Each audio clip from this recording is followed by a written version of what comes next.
So now I'm at your disposal for any questions you would like to address to me. Please take charge. You're monitoring? پہلا سواب مکرمہ مینُاللہ many کی طرف سے ہے.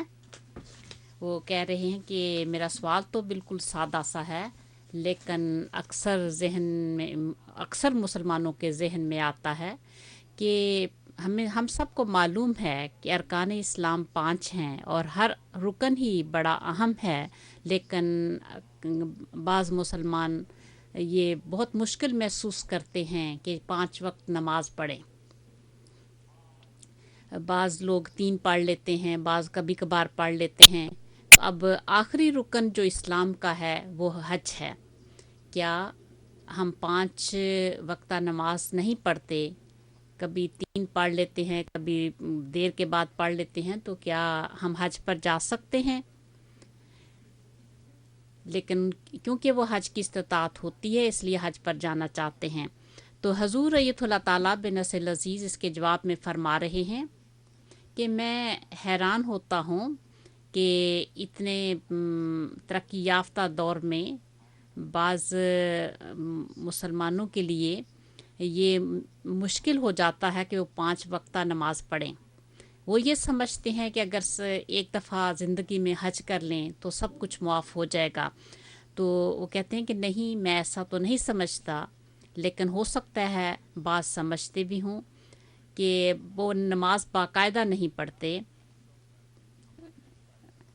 لیکن ان کے پاس مالی استطاعت ہوتی ہے، وہ حج پر جانا چاہتے ہیں. تو حضور دریافت فرما رہے ہیں کہ وہ نمازوں میں کتنا وقفہ کرتے ہیں، 1 مہینے کے بعد پڑھ لیتے ہیں یا تقریباً اس سے زائد. تو انہیں کہتے ہیں کہ عام طور پہ تو وہ 3 نمازیں پڑھتے ہیں، لیکن بعض اوقات وقفہ 1 مہینے یا اس کا زیادہ بھی ہو سکتا ہے. حضور نے دریافت فرمایا ہے کہ کیا وہ لوگ ہر روز کھانا کھاتے ہیں؟ تو انہوں نے اس بات میں جواب دیا ہے. تو حضور فرما رہے ہیں کیا یہ ممکن ہے کہ وہ 2 کھانوں میں 1 مہینے یا اس سے زیادہ کا وقفہ کر لیں؟ وہ ایسا نہیں کر سکتے. تو سوال کرنے والے نے کہا کہ مجھے نہیں معلوم. حضور نے فرمایا آپ کو پتہ ہے، لیکن آپ جانتے ہیں کہ for your survival. So also for the spiritual survival, the worship does the same work as the food does to humans for their physical maintenance of life. Got it? Yes. Yes, but still you're not convinced because of the lack of importance in your sight of spiritual survival. Yeah. You better concentrate on that point. Try to understand that when you break with God, and worship is the means to be in communion with God. When you break with God for a long period, practically you're starved to spiritual death. So don't take that risk. Thank you. Thank you.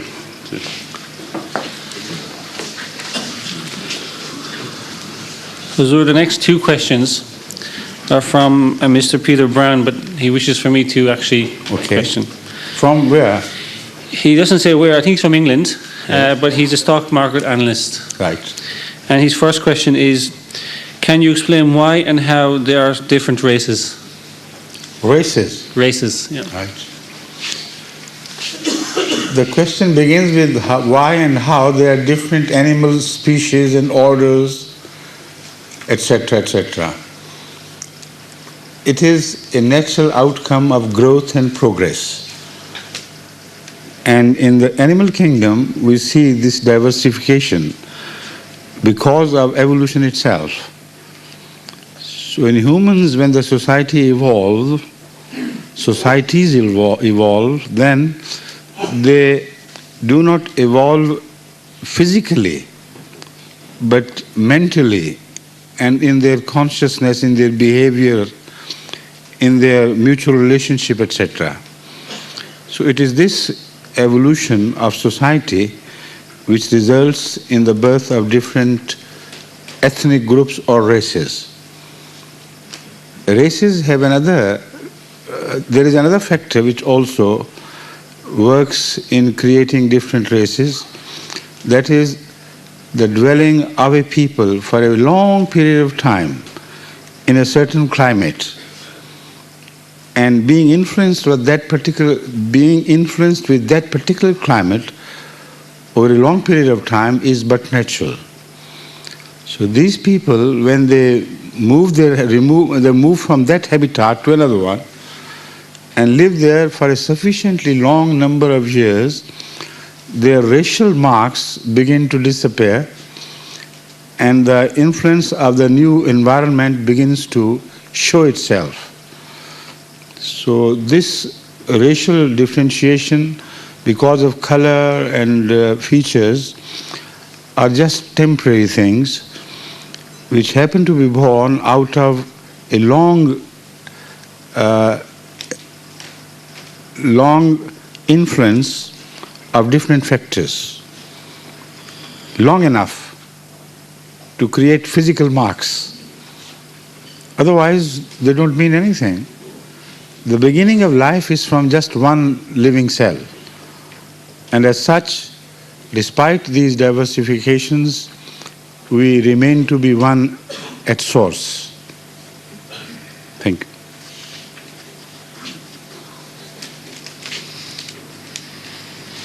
So the second question is, if Muslims believe in Adam and Eve, how did so many races evolve?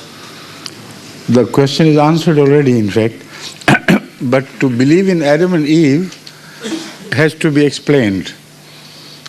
We do not believe in the beginning of human race with that Adam which is mentioned in the Bible or in the Quran. That is the first prophet of God from whom a line of prophets began, which ended in the appearance of Hazrat Muhammad Rasulullah sallallahu alaihi wasallam. So it is one single tree of prophethood which bore fruit ultimately in the form of Islam as we believe. So this is Adam as we understand, and Eve was not born physically out of his rib. The Holy Quran does not mention it anywhere. Nor does it Holy Quran mention that Eve was born out of Adam. Instead, it clearly speaks of both having come to being out of the human life before. So the Quran believes in the existence and continuity of human life for a long period of time before Adam and Eve came to be born. This is a different subject. I don't want to enlarge upon this, but I think this answer should suffice here, that we do not believe Adam and Eve to be the first two human specimens. Thank you. Hazur, I would like to invite Reverend Robin Marsh of the Reverend Moon's Unification Movement. That's right. Thank you. I'm from Reverend Moon's Unification Movement. I'm in charge of the public affairs aspect of the movement, and I've been working with a number of local level religious leaders, including Mr. Tahir and Mr. Rahmani from Southall, on moral issues, campaigning, for example, against pornography and other moral issues. And I wondered if we as two organizations could work together, cooperate on moral issues, and if so, on what particular issues do you feel would be most important to work? Please sit down. Thank you. As far as the moral issues are concerned, the question of two organizations cooperating with each other is irrelevant. The moral issues are universal human issues. So man should cooperate with man. And that is quite sufficient. All humans should cooperate with each other universally to achieve higher moral values which are practically lost to mankind. But when you speak of two groups joining hands together, it also requires some common roots to which they belong. If there are no common roots, then there is no question of cooperating with each other in principle. With Reverend Moon's concept of religion and God, I see no common roots with Mooni movement of Ahmadiyyat. We do not believe in that sort of God in which Reverend Moon believes, whom he sometimes pities. He writes that he failed to achieve that object after long experimentation up to the time of Jesus. That object of achieving the unity of mankind, so he has chosen Reverend Moon. But he has one disadvantage. He cannot feel, while Moon can. He cannot enjoy conjugation, and Reverend Moon can. So he fulfills the need of God to have the sense of pleasure and sorrow. And it is through him that God enjoys. So in one place, he clearly mentions that he pities God. Poor God, he couldn't do that, so he has come to his aid.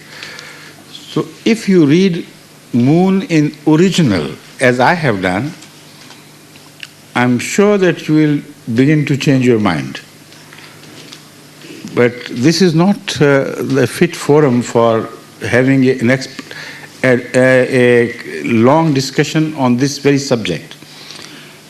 Also, I'm hesitant because to disagree with someone in a manner that it may even hurt the sensibilities of the other party is not decent.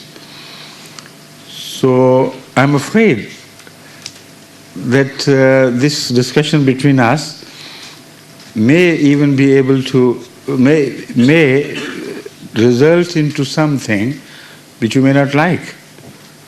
So better come another day, and a time which is not shared by others watching us. Then of course I can produce all the evidence which I have to prove that this is not a divine movement at all. It is a political movement born out of a certain contingency of the period. And the connections which I have traced back with higher American authorities and others are very telltale. But we'll speak of that later when we meet alone. Right? Thank you.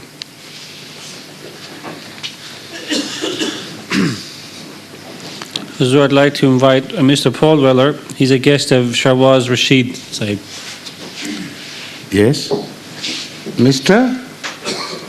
From? Paul Weller. Walker. From? Paul Walker. Walker. Paul Walker, yes, From right. London. I'm Christian. Church of England. And I was wondering... Originally, from which country? I'm originally from England. My mother's Chinese. Oh, that's what I thought. You had another blood in East India. That's right. A little bit of Chinese in me there. Right. And I was wondering, is Islam... there are two questions about unification within Islam. I was wondering, firstly, is Islam a unifying force for people and religion? That's right. It is. And if it is a unifying force, the second question is, why does it seem to be dividing people and religions? It doesn't. Please sit down. Please sit down here on the chair provided there. Out of all the religions of the world, and I say with full authority because I have studied these religions, and I can say that with full authority because all religions have to agree with what I'm going to claim. It is only Islam, of all the religions of the world, which claims that God has sent prophets and messengers in all parts of the world, in all times. Statements perhaps could be found similar to that. But I have not yet finished. It goes on building the same theme by declaring that if someone believes in the Holy Prophet of Islam, Muhammad sallallahu alaihi wasallam, but rejects a single Prophet of God, born anywhere at any time, his belief in Prophet Muhammad would be of no avail to him. He would not be a Muslim. So show me one other unifying principle with reference to any other religion of the world. Most religions that do not even recognize the existence of other religions at all. They do not seem to know that God also created China and America and Africa. And He must have sent some messengers to guide them. So, such distinctive features of Islam are many, which universalize the religion and create the foundation for this unification. Now, put yourself into the position of a Christian and look at Prophet Muhammad's claim to be from God. If you are a true Christian, you cannot escape the responsibility of refusing to believe in him as a true prophet of God. If you are a true Christian, as the Christianity is understood today, then you have to maintain the belief that he was an impostor. It is out of your decency, personal decency, that you do not pronounce these things loudly or hurtingly. But this is an article of faith. If Jesus was literally the Son of God, as many believed to him to be, then after him there is no room for a prophet who does not believe in him as Son of God. So, but if you are a Muslim, you can't do that to Jesus Christ. Even if you abuse the Holy Prophet of Islam, it is impossible for a Muslim to denounce Christianity and reject the prophethood of Jesus Christ. So this is one such example of how religions can actually be unified. Anyone can join Islam without renouncing his own prophet from anywhere. So these are the real hard facts which cannot be denied. I once delivered a short lecture on the same issue in Australia, which has been published under the title Some Distinctive Features of Islam. They are all related to this issue. It's a short pamphlet, so if you go through that, inshallah, I hope you will get the answers to the questions which are born out of the similar reason in your mind. Thank you.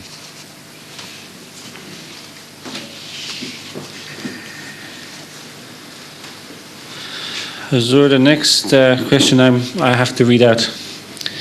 It's from Gullard Butt from Devon, and he's a research scientist. That's right. In which subject, which line? In which area of science? What? Telecommunication, right. So the question is, according to my understanding, the kalma is enough to be a Muslim. Who? According to my understanding, yes, the kalma is enough to be a Muslim. How important is it to believe in Mirza Ghulam Ahmed? Why is it so controversial that the Ahmadiyya Muslim community has been alienated from other Muslims? Yes. This question, in fact, is not just one question, but it has some parts. The first part of the question has already been answered by me in answer to the previous questioner, that when you say kalima la ilaha illallah Muhammadur Rasulullah, although only the name of Muhammad is mentioned here, but it is implied. And there is a total consensus of the Muslim scholars on this issue. that despite believing in Prophet Muhammad, if you refuse to believe in any other Prophet of God,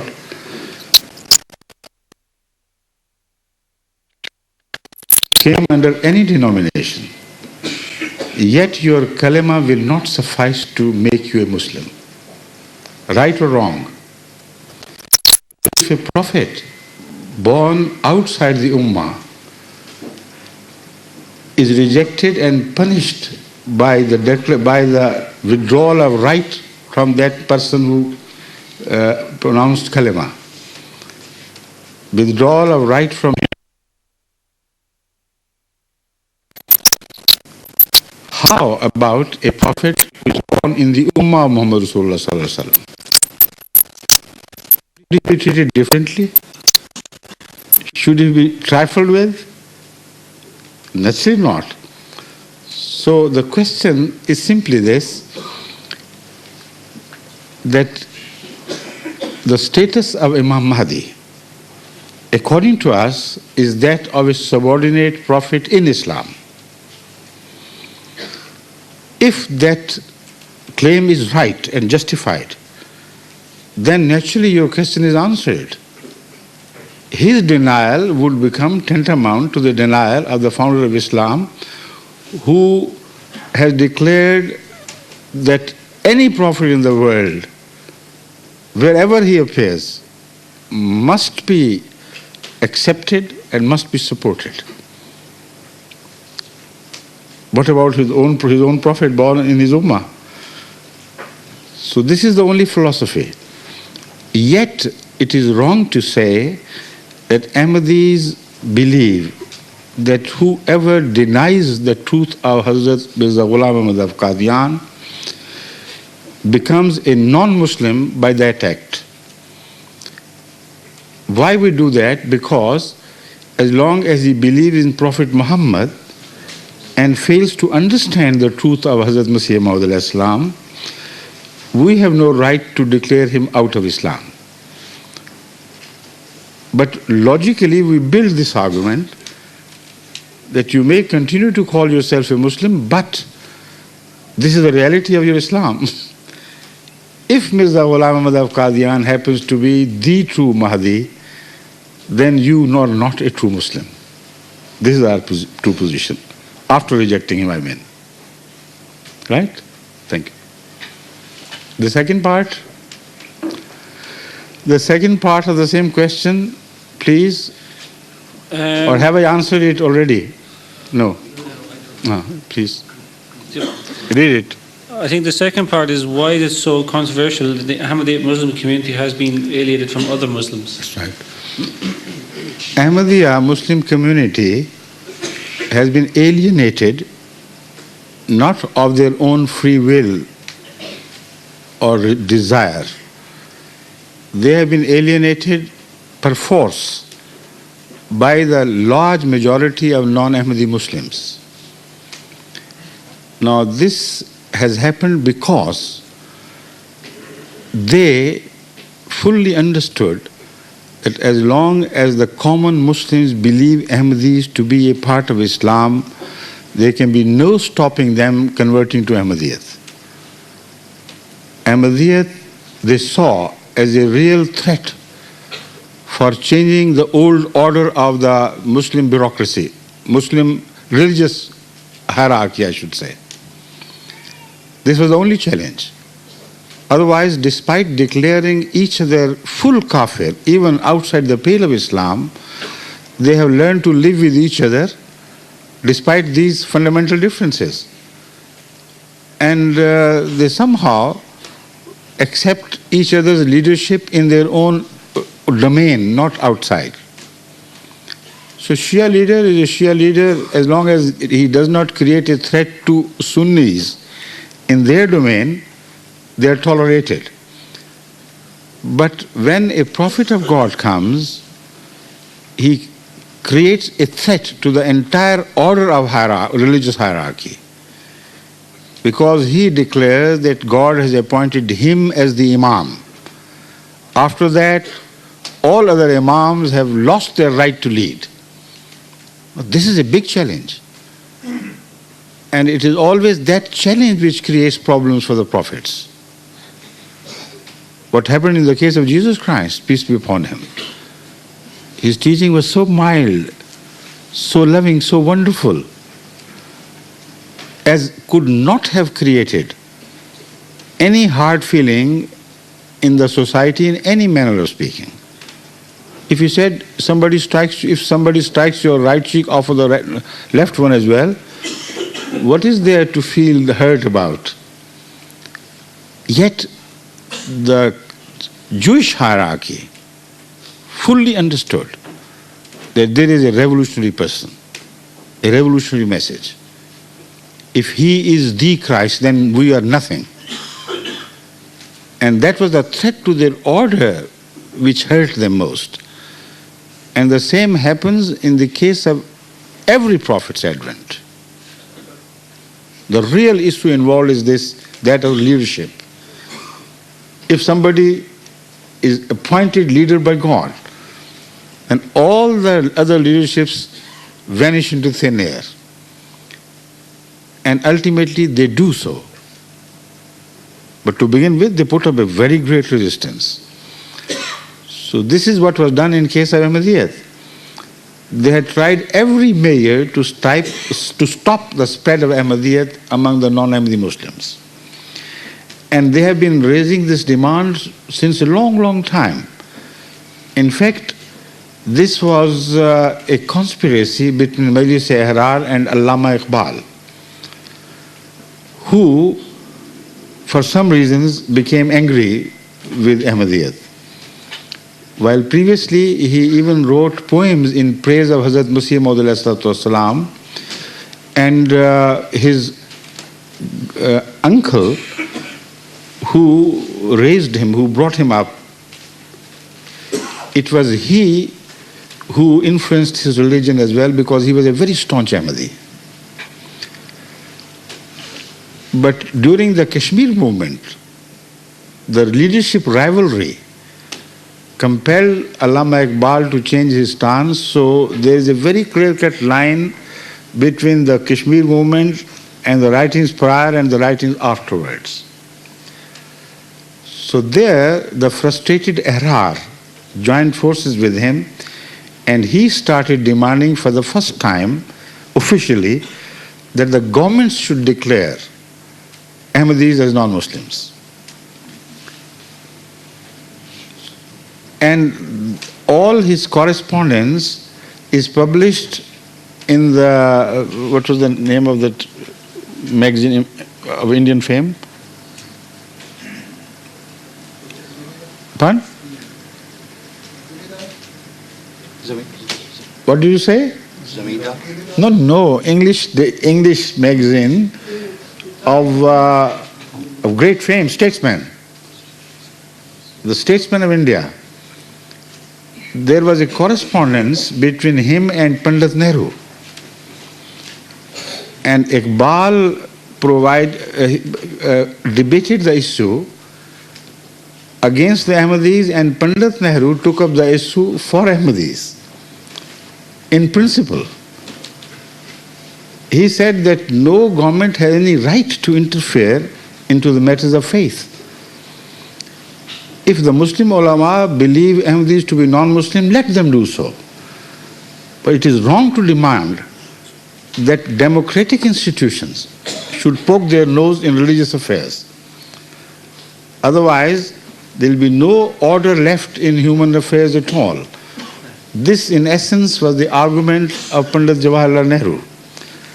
Allama Iqbal, on the other hand, insisted that for this reason or that reason, Ahmadis should be thrown out of the pale of Islam. So it was the same thing taken up repeatedly afterwards, the same demand taken up until 1953, when it again was turned into a very threatening movement against the very existence of Ahmadis. There's no need to repeat all that happened, but in 1974, this demand rose again, not generally and automatically from public, But this time, it was manipulated by the then government of the time, Bhutto's government. So the so-called Rabwa station affair was all concocted to trigger off an anti-Ahmadiyya campaign. That is why, before the news could spread anywhere, the Central Pakistan television and radio station had taken it up and publicized it in a manner that was most provoking. And throughout, it was the government campaign which supported this movement. And it reached its logical conclusion in 1974, when ultimately Pakistan Assembly voted Ahmadis out of Islam under Bhutto's guidance.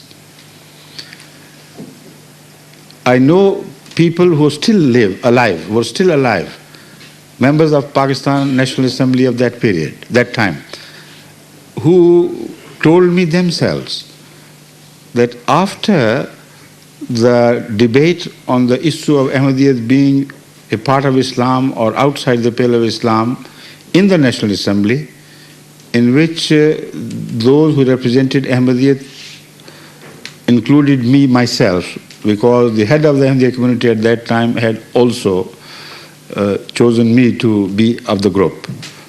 We were 5 altogether, but of course all the work was done by Hazrat Mirza Nasir Ahmad Sahib, the late Imam of Jamaat Ahmadiyya.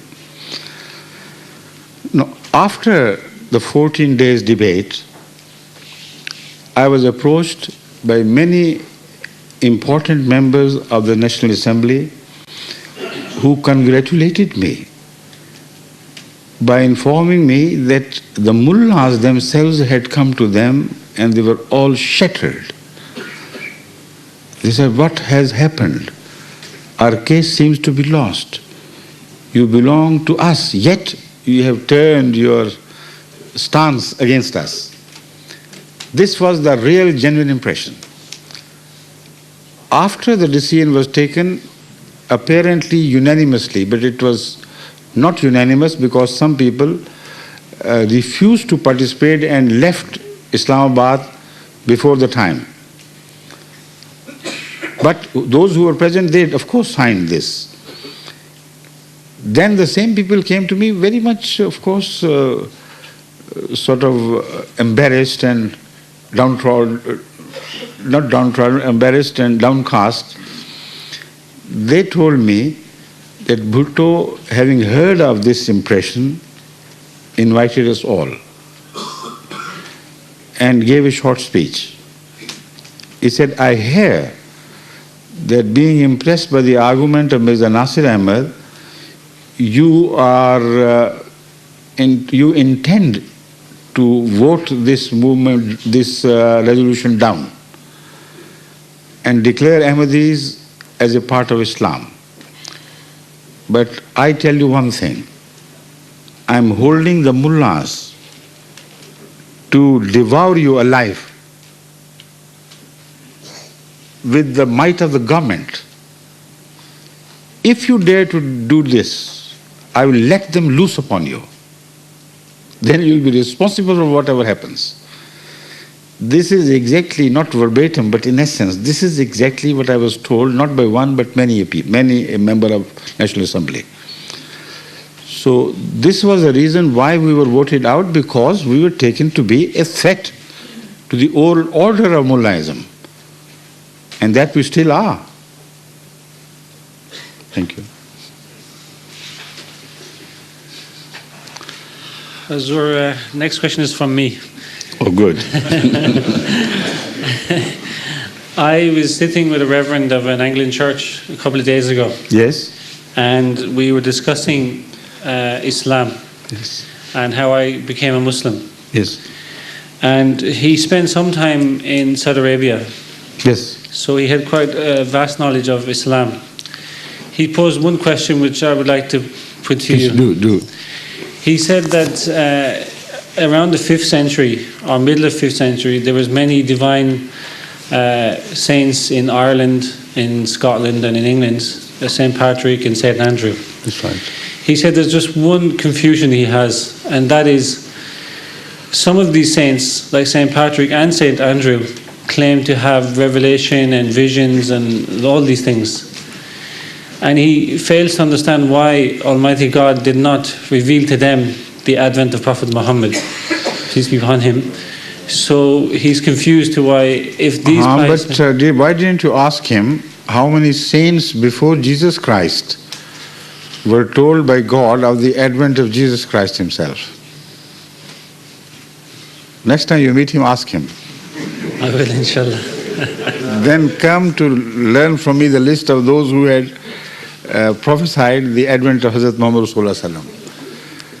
But why is he dependent on the 5th century saints who have mostly been mythicized and legendized, of whose authentic life we have no positive information? What about Jesus Christ himself? You should have presented evidence from the New Testament where Jesus himself prophesied the advent of Hazrat Prophet Muhammad Rasulullah Sallallahu Alaihi Wasallam in such clear terms as cannot be misread and misunderstood unless you are prejudiced.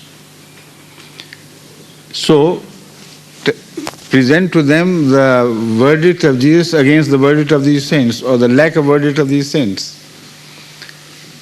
In the parable, what's this noise? Sorry. In the parable of vineyard, Jesus Christ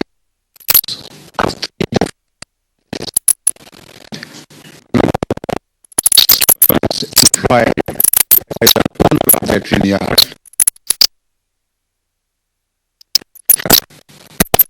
But whenever the fruit was ready, the rebellious people around came, attacked, ran away with the fruit, and even murdered the managers.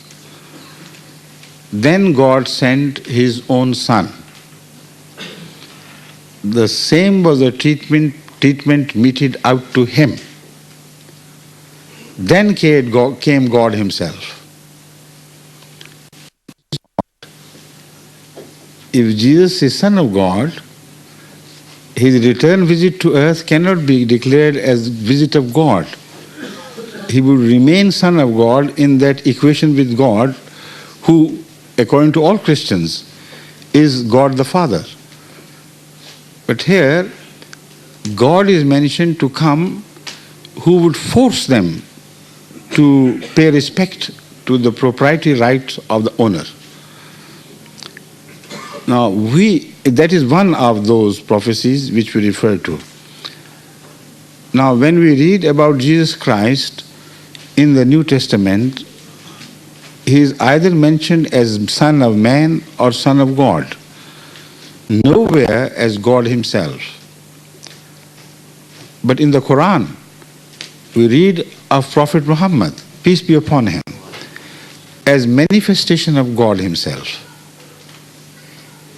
Now, despite the fact that it is repeatedly emphasized that he is a man and he is not a God, yet the title of God is given to him in 3 different places only to indicate his perfect submission to the will of the Master. So this vineyard parable explains many things. It first of all explains the nature of the sonship of Jesus himself. If God the Father comes in the form of a human who is not a relative of his, who has no blood relationship or no material association with him of any sort, yet he is called God.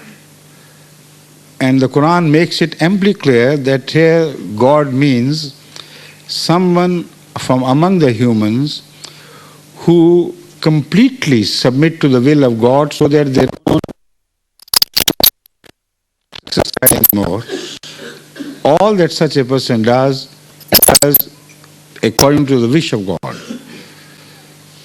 So like a slave who loses his identity to that of his master can be honored by granting the name of the master. This exactly is the case mentioned in the Holy Quran, and that refers also to the vineyard. That then God would come himself. So Jesus had come before as Son of God. The next person had to be he.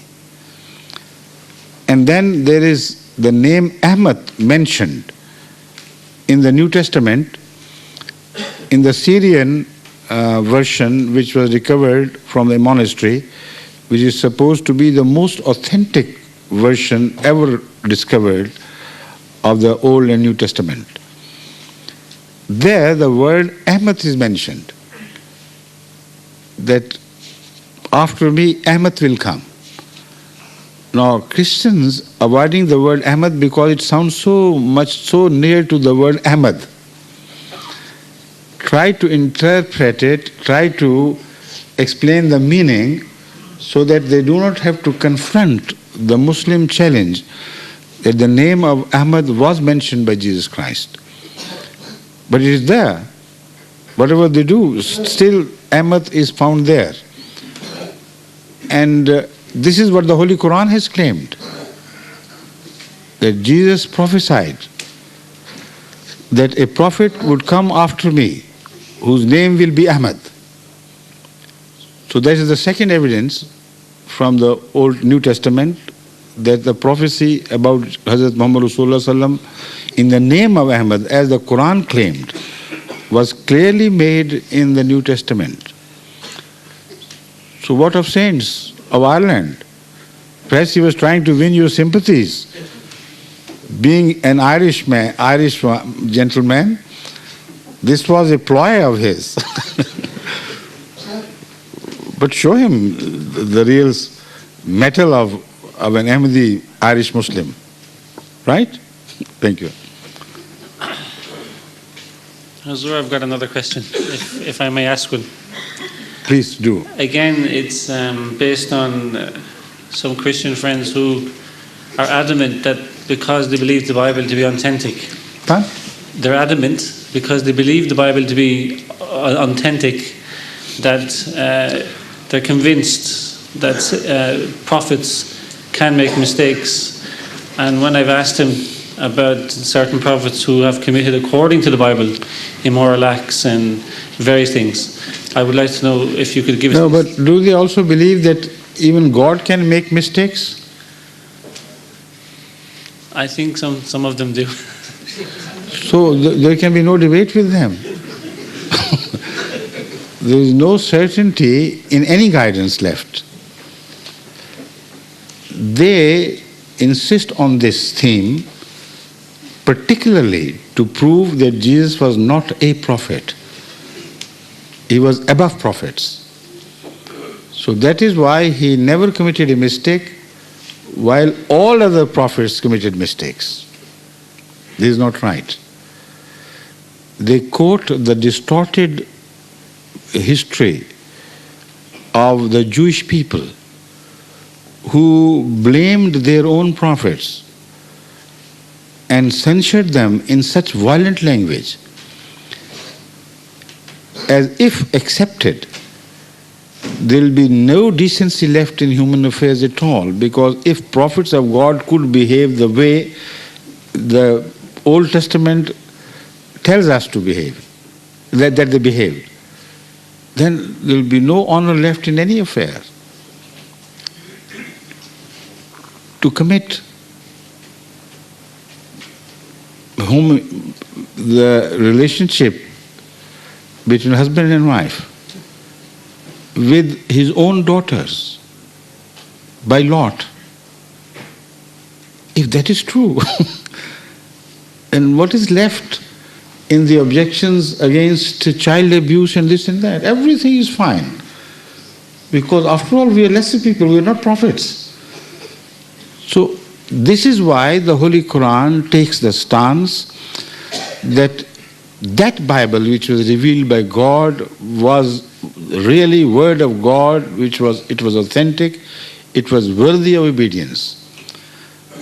But that interpolated part, which was man-made, must be rejected because it is a dishonor to God to attribute it to Him.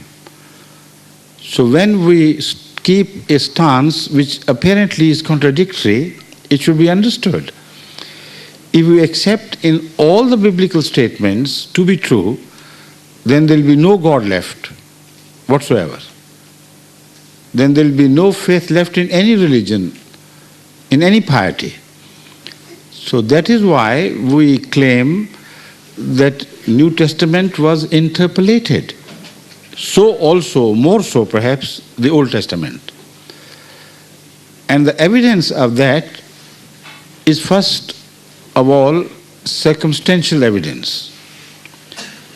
Bible was collected and committed to writing hundreds of years after Moses.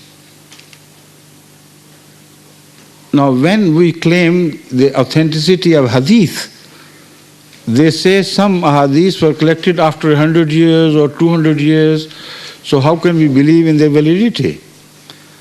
But what about the Old Testament, which was committed to writing in an older age, in the confusion of ignorance which spread all over the world at that time, hundreds of years after Moses? And then it was lost, completely destroyed by the invasion of Nebuchadnezzar in the 6th century or the beginning of 7th century. And everything of Solomon's temple was demolished and destroyed and put to fire. All the new records of Old Testament as preserved there. And after that, there was no such thing known to man as a version of Old Testament. 200 years after that, it was King Ezra who, according to the Christian scholars, did not collect the material according to some, but the whole Old Testament was revealed to him again. Now, this is a very strange claim indeed, very hard to swallow. Particularly when there is also a contradictory claim that what Saint Ezra did, and this is on which most scholars agree. He collected people, invited people from all the various tribes of Israel who had once remembered Bible and told them to rewrite the Bible or dictate the Bible from their memory. So what he collected was the verses of the Bible retained by the human memory of that time, 200 years after the written Bible had been totally destroyed.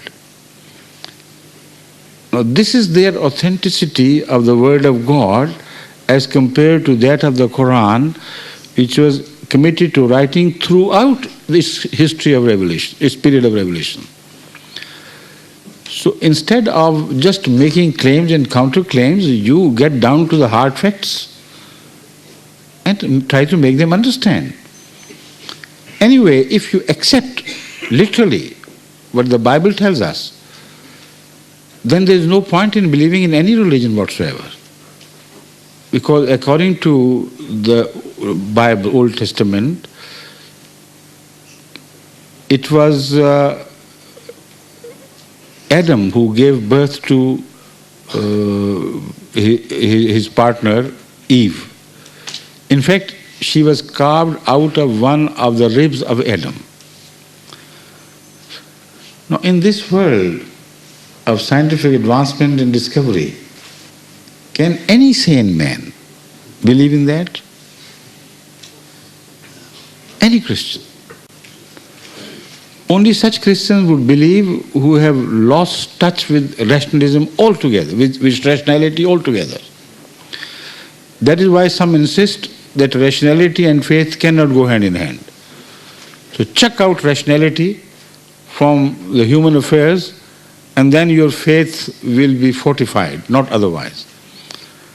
But how many are there in this world of realities who would subscribe to this view? Why Islam refuses to agree with all these human, man-made interpolations is for the sake of preservation, for protection of God, of the Bible and its honor. Read the Bible through the Quran, and you cannot find a single objectionable piece there. Not one. The history of Adam and Eve is repeated in the Bible without taking up any nonsensical attitude or nonsensical version of what, according to them, happened during the time of Adam having committed a sin. First of all, poor woman is blamed for no, sin of her. The Holy Quran absolves women from this. The Holy Quran says it was Adam who was misled by Satan and not Eve. It was Adam who was responsible for misleading Eve along with him. Now, what a different version it is. And then the Holy Quran informs us that God told him the ways and means to seek forgiveness. And he sought forgiveness and he was forgiven. What is the biblical version of the same? According to the Bible, Satan took the shape of a snake or a python, whatever it was. It misled Eve by breathing things into her mind which were against the admonition of God. God had admonished them not to go near that particular tree. If they did it, they would die. Satan told them that God is only fibbing, is just misleading you. You will not die, you will become eternal. You will be like one of them, gods. Here the plural is indicated. And or angels are included in the category of gods. So what happened? According to the Old Testament, when they committed the sin of tasting of the forbidden fruit, Satan was proved right and God was proved wrong. Because according to the biblical statement, God said, look here, he has become one of us. They have become one of us. They are eternalized.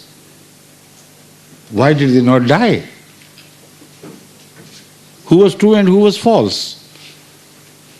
So these are the problems where the Holy Quran has to reject this human interpolation to save the honor of the Old Testament and the honor of the New Testament as well. So it accepts only those parts which can genuinely hold the test of time, even in the modern times, even in the most advanced stage of sciences. They cannot be proved wrong, and rejects all such statements, ignores all such statements, which create a reflection against the honor and wisdom of God. If you prepare yourself on the lines which I have suggested, then it will not be too adversely. Then you will be in the capacity of teaching them the truth of Bible with the help of the Holy Quran. Right? Thank you. Thank you, sir. The Yes? next question is from Mr. Zuluddin Ahmed from Kingsbury, London. Yes? And he's asked me to ask the question. Kindly, can you give your comments and views and guidelines on one Mujaddid?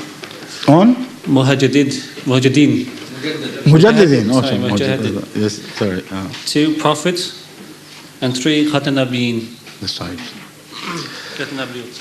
You see, this is an issue which comes up during every such session.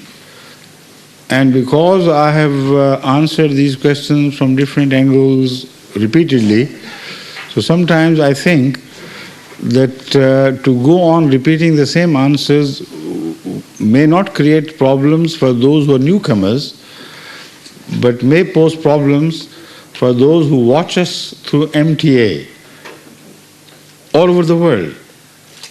So I suggest the organizers to help the questioners to ask new questions as far as possible,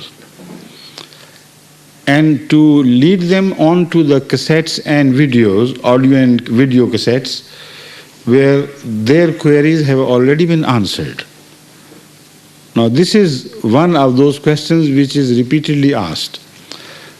But having been asked, I would like to give a brief answer. A brief one, not a fully argumented and detailed answer. Number one, we believe that after Hazrat Sallallahu Alaihi Wasallam, as long as the institution of Khilafat remained intact, there was no question of any mujaddid to be raised during that period, nor anybody claimed, because it was the Khilafat in Islam which united the Muslims universally. It was not the state of Islam which united them. It is a complete misunderstanding on the part of medieval Muslim scholars that it was as if the state of Islam which was responsible for the unity of Islam. Islam had already spread in China, in Far Eastern countries, in India, which were completely outside the government of Islam, which was limited to Arabia and some parts of, later on, some parts of Persia. Islam was even spreading in the West to some degree, if not with some force, but some here and there from the Western world were also becoming Muslims. Khilafat was the one unifying factor. They all believed in Khilafat. They all remained subordinate to the institution of Khilafat. And the question of state power was never raised, nor was it considered relevant. Right?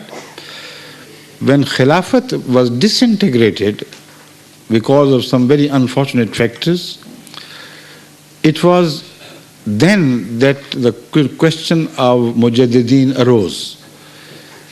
So Hazrat Sallallahu Alaihi Wasallam mentioned the coming advent of Mujaddideen for just such an eventuality. He declared, and in this was also implied the prophecy of the end of the institution of Khilafat for a while at least.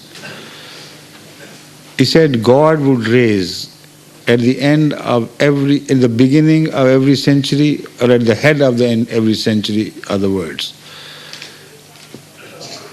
who will rehabilitate Islam and reform the Muslims of the age.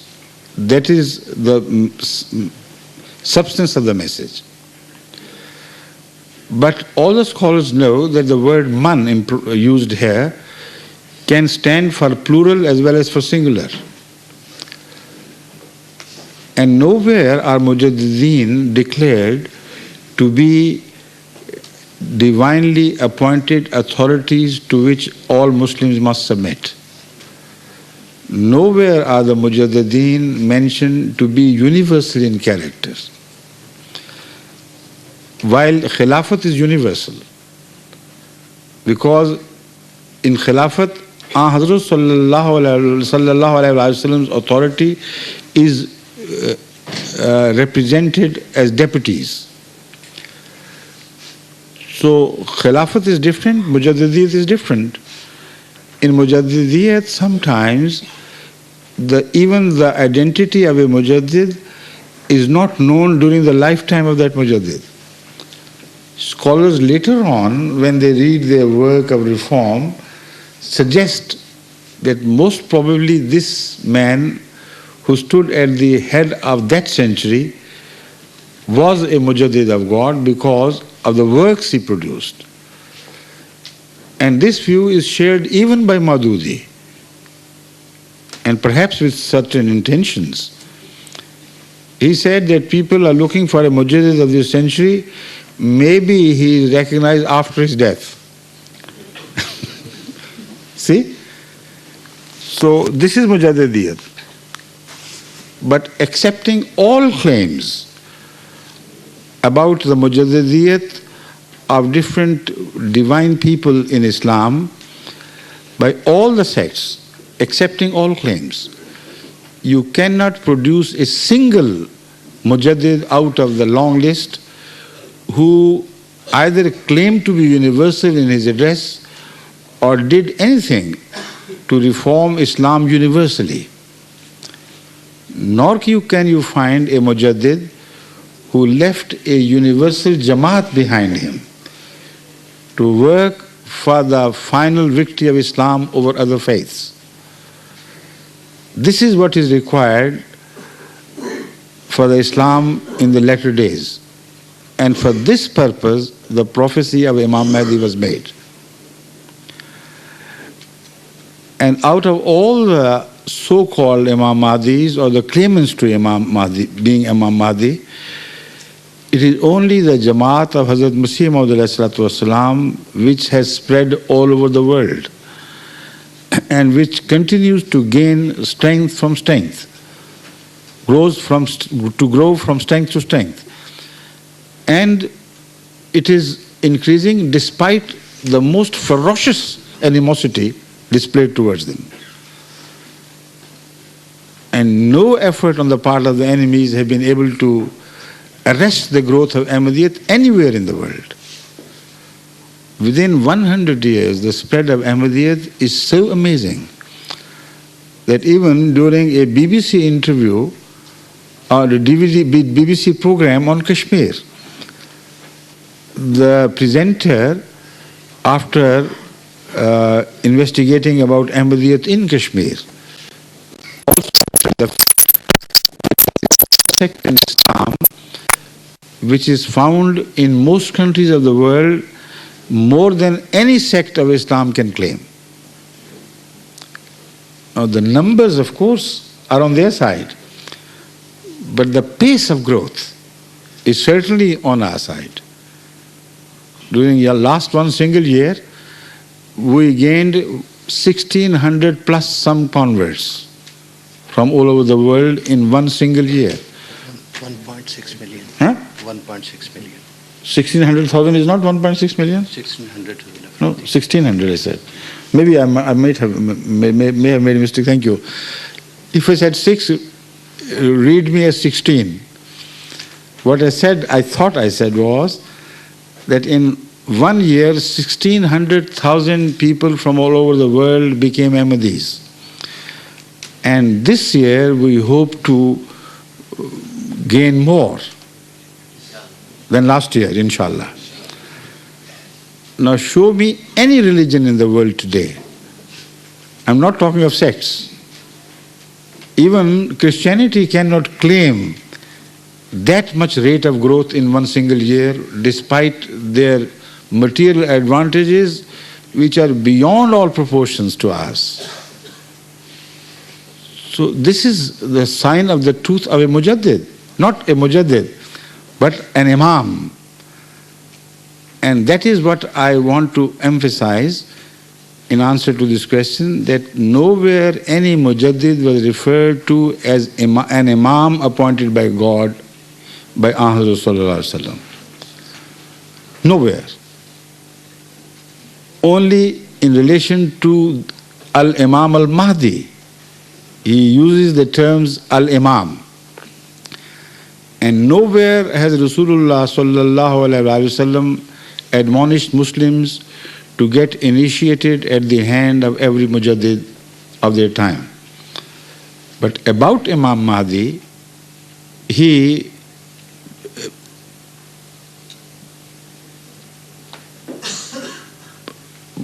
I was waiting for that dialogue between you and someone to finish.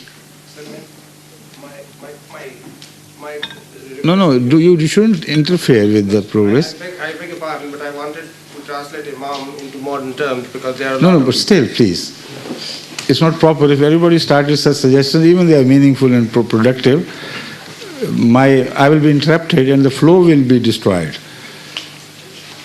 So I would come to that. I have in mind, in fact, that issue of explaining it further. So the Imam, the word Imam is used, divinely appointed Imam is used only in relation to the Mahdi, Al-Imam al-Mahdi. No other Mujaddid is given this title. Now what does it mean? It means a religious leader appointed by God. So if a religious leader is appointed by God, then it becomes automatically essential for all those to whom he is sent to accept him as their Imam. Because he is not a man-made Imam. When God appoints someone on his behalf to lead the religious world, then everyone to whom he is sent is duty-bound to accept his religious leadership. So that is the difference between Mujaddid and Imam al-Mahdi. And that difference also explains our concept of Nubuwwat in Islam. We believe 100% in the claim of Khatamiyat. And this is the last part of a question to which I am coming now. We believe in the Khatamiyat of Hazrat Muhammad Rasulullah sallallahu alayhi wasallam, but at the same time we believe that neither there is any contradiction in the Quran nor between the Hadith and the Quran. So whatever valid meaning there are to the term Khatamun Nabiyyin, they must be supported by other verses of the Quran and not contradicted by them. They must be supported by the ahadith and prophecies of Hazrat Rasulullah sallallahu alaihi wasallam and not contradicted by them. So as such, I'll come to the issue of Imam Mahdi, but to begin with, I would like to explain the question that in reality the Ahmadiyya view on this point is exactly the same as that of the non-Ahmadi Muslim scholars. It is absolutely false to say that our concept of Khatamiyat, that is the finality of Muhammad Rasulullah, as read together with the Imam of the latter days, is different from that of the other Muslim scholars. Now this seems to be rather a strange claim, but I can prove it easily and incontrovertibly. They all believe, those who believe, not all, but a large majority of the Orthodox Muslims believe that Jesus Christ will come one day when he will pay a return visit to the earth from the heavens, where he is still lodged somewhere, physically living in his physical body, I meant. And they say he will come as a prophet of God. He would perform all the functions that prophets are sent to perform. And it will be essential to believe in him for all the Muslims. If you reject him, you will reject even Prophet Muhammad sallallahu alaihi wasallam, as I have already explained how and why. So when we inquire from then, what about the finality of his Prophet Muhammad sallallahu alaihi wasallam, for which you are blaming us to have violated? They say, no problem. He would be an old prophet of God, of course, but when he returns to earth, he would become a Muslim. And he will teach Islam.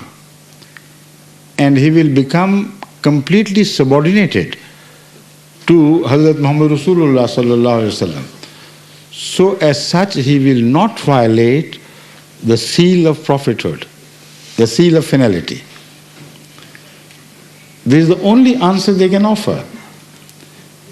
Now we draw their attention and ask what is the difference between this view and ours except that of identity.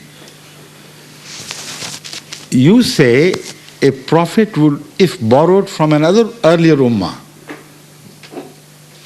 comes to lead the world of Islam. A prophet who is declared in the Quran to be a prophet for Israelites alone.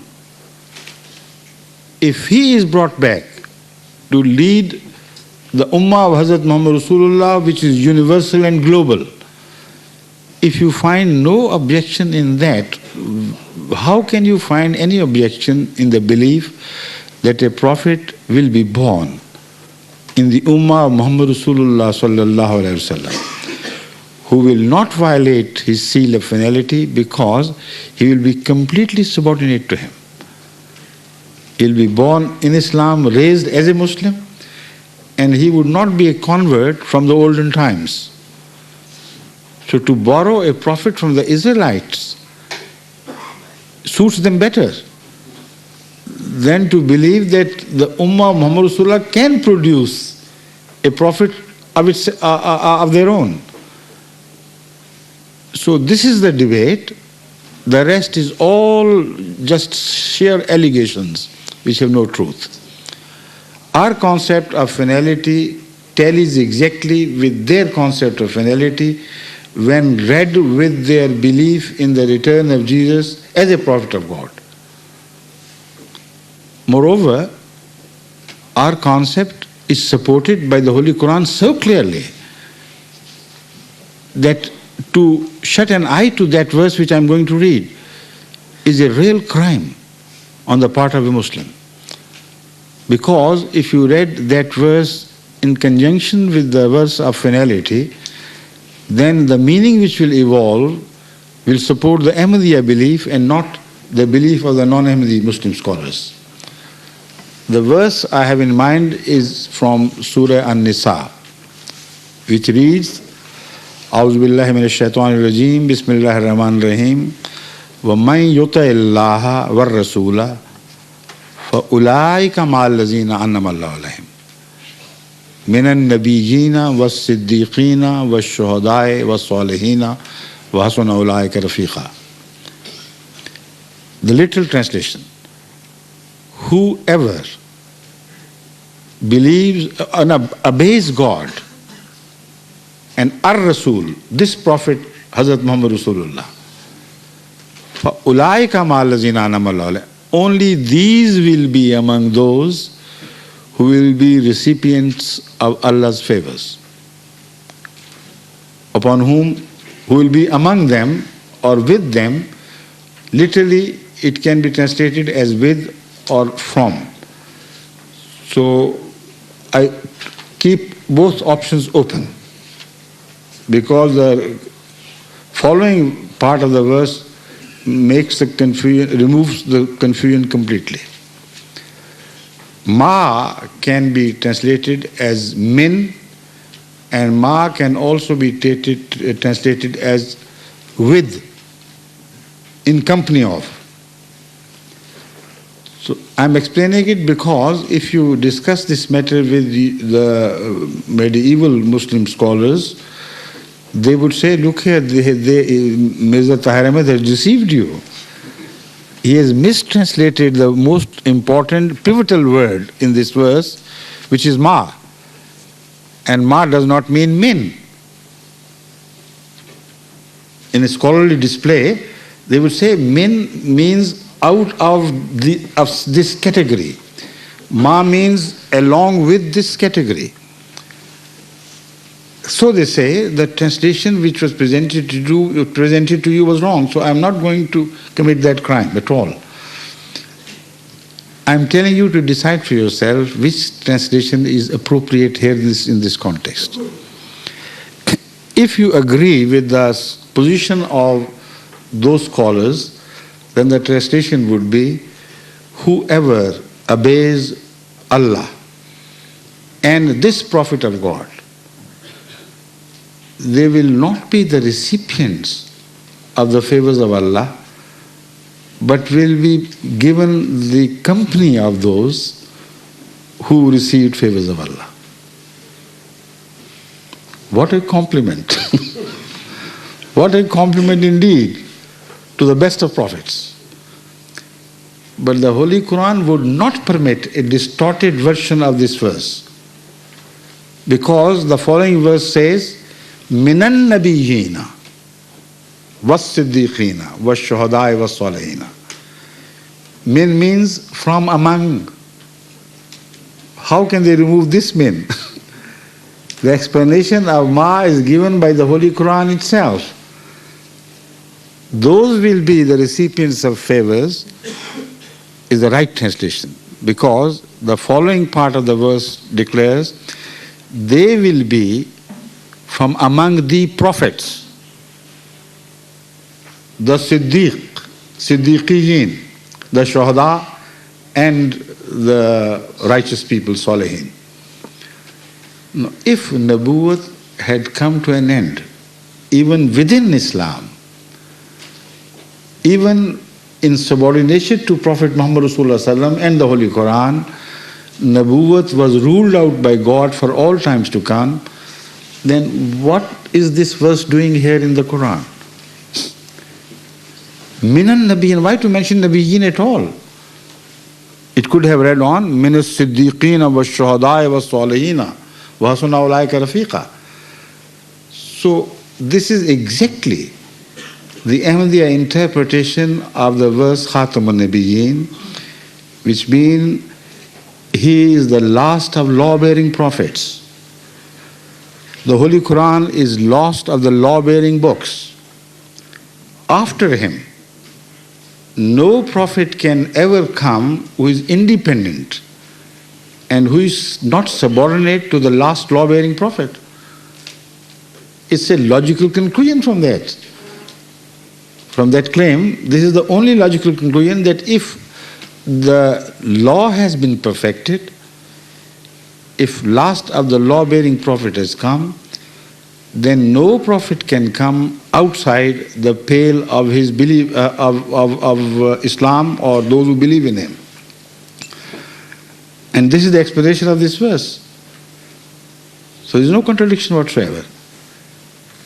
Denying our interpretation, they themselves subscribe to it when they believe that Jesus will come as a prophet, but because he would become a Muslim, so there is no objection against his being a prophet. So that is all for the time being in answer to the question of the lady.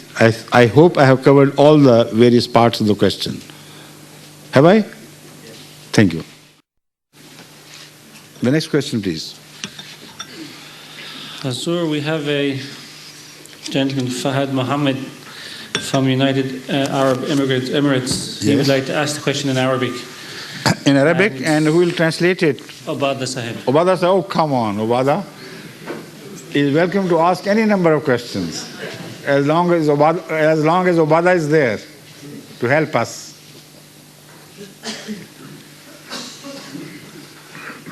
You're from Morocco? Huh? From? Emirates. United Arab Emirates. Right. بسم الله الرحمن الرحيم. بالنسبة لموضوع الجهاد في سبيل الله، الأحمدية تقول أنه لا يجوز القتال إلا إذا تم الاعتداء على المسلمين. فكيف انتشر الإسلام في بلاد العالم في أفريقيا وغيرها؟ All right. Our honorable guest has asked. Please sit down. Sit here on the chair, please. Be seated on the chair. Right? He said, my question is about the jihad That's in right. Islam, and according to the Ahmadiyya belief, Muslims are allowed to declare jihad only to defend themselves and their That's faith. right. Correct. Could you kindly explain to me how Islam was spread all over the world? Never with the help of sword. Never. And I can prove it. First of all, from where do we derive the sanction to kill others, to force them to subscribe to your religion? Show me a single verse of the Holy Quran which permits you to wage war on others just for the sake of converting them to your own religion. Number one. Number two, show me one single logical reason whereby I could agree that by forcing people, their attitudes of hearts and mind can also be changed. You can bend the heads, but cannot bend the ideas. You can kill people, but cannot destroy their faiths. And it is impossible even to attempt. So, why should Muslims attribute such illogical and nonsensical teachings to the wisdom of God? Moreover, for Islam to be universal would become impossible if you adhere to this understanding of jihad as is presented today to the Muslims by the medievalists. This is a answer in generalities. Now I'll come to the issue of the Quranic verses. The first permission recorded in the Quran to permit to raise sword to defend yourself is found in Surah Al-Hajj. It was granted after the Hijrah. What happened during the first 13 days of Nabuwwah? The larger part of the Nabuwwah of Hazrat Muhammad Rasulullah sallallahu alaihi wasallam. He lived only 23 years after claiming to be a prophet of Allah. Out of that, 13 years was spent without a sword in his hand. Yet the message of Islam spread. Then after his hijrah to Medina, it was not an army raised by Hazrat Muhammad Rasulullah sallallahu alaihi wasallam which attacked the Meccans. It was the Meccans who attacked Medina. So how can you call that war an offensive war which was waged only in their genuine defense? The army of the Meccans, 1,000 strong warriors of high fighting skills and the best weapons available to the Arabians. They attacked Medina, and against them was pitched a small community of Muslims which altogether was not more than 313, including children, including old people, including lame people, including such as had no weapon other than half a stick in their hands. Do you call this an offensive war to convert ideas and beliefs? I can't understand. How on earth could you do that? Then, when prisoners were caught, after the victory, none of them was converted to Islam forcibly. They were released later on.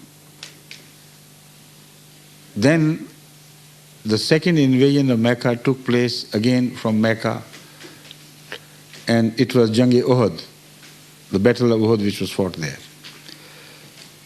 An overwhelming number of Quraysh's army attacked Medina. It was not Ahmad sallallahu alaihi wasallam who invaded Mecca, and yet you call it an offensive war? Then what happened during the Battle of the Ditch, Jang-e-Ahzab? Did Rasulullah sallam go out to the Arabian tribes to force them to Islam? To coerce them to Islam? it was the Arabian tribes who had conspired to do away with Islam once and for all. And they had surrounded Medina so overwhelmingly in number and power that there was no defense left for the Muslims but to dig a ditch between them and the invading army. And yet, God made them flee in terror. And this is what you call a war of aggression against people's faith. If you read the history of conversion, you'll be amazed to see that after Sulah Hudaybiyah, the rate of conversion, was skyrocketed. Islam spread so rapidly during the 1 or 2 years of peace. Is it as it had never spread during the years of wars. And within Sulah Hudaybiyah, the peace of Hudaybiyah, and Fateh Makkah, there were only 2 years. And yet, the Muslims had gained an army of 10,000 fighting warriors. While altogether, the Muslim camp during the time of Battle of the Ditch, the total number of Muslims there was 3,000. What happened during those 2 or 3 peaceful years? If Islam was a religion of force, Islam should have started receding rather than advancing in the time of peace. But the verse with which I started my answer must be now read to finally convince you that it has never been the design of God, as mentioned as explained in the Holy Quran, for Islam to wage a war of aggression against other faiths. The verse is as follows. أعوذ بالله من الشيطان الرجيم بسم الله الرحمن الرحيم أذن للذين يقاتلون بأنهم ظلموا. Now you understand Arabic. أذن للذين يقاتلون, not يقاتلون. أذن للذين يقاتلون بأنهم ظلموا وإن الله على نصرهم لقدير الذين أخرجوا من ديارهم بغير حق إلا أن يقولوا ربنا الله ولولا دفع الله الناس بعضهم ببعض لهدمت صوامع وبيع وصلوات ومساجد يذكر فيها اسم الله كثيرا. Find one single trace of any permission to wage an offensive war. The verse translated, and this translation is acceptable to all Muslims. Sword is permitted to be raised to such Muslims against whom the sword is already raised, who are being attacked one-sidedly. And they are so weak and apparently defenseless that this is going on for a long time, that they are being yuqatalun.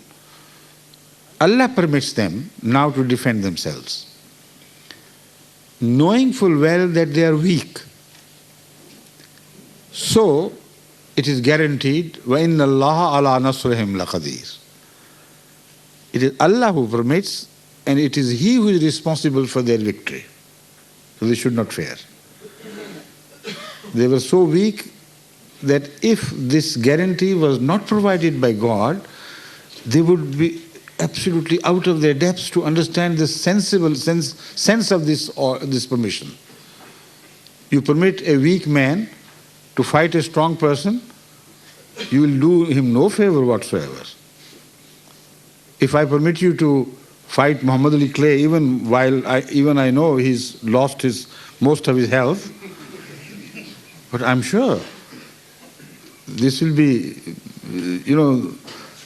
devastating. It will have devastating effects on you. So to permit a weak party to rise to defend their right to exist against the most powerful enemies surrounding them, how can it be taken to be a favor of God unless He had promised? And He did. وَإِنَّ اللَّهَ عَلَى نَصْرِهِمْ لَقَدِيرٌ. God is capable, is strong enough to defend them and to help them.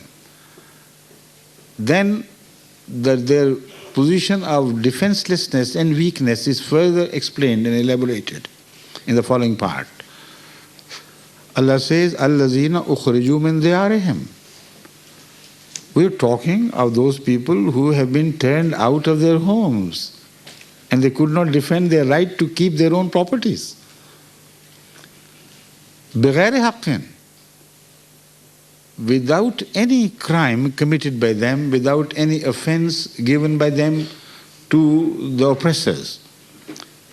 The only crime they committed was وَقَالُوا رَبُّنَا اللَّهِ. That was the only thing.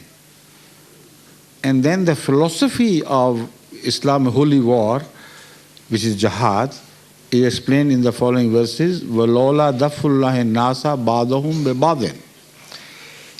If God had not permitted defense, dafa, not waging a war, remember this. وَلَوْلَا دَفُّ اللَّهِ النَّاسَ بَعْضَهُمْ بِبَعْضٍ. What would happen? لَهُدِّمَتْ صَوَامِعُ. Christian temples will be destroyed. What a holy war. Which stands for the right of the Christian temples to begin with. وَبِيَعٌ. And the hermitages of people who,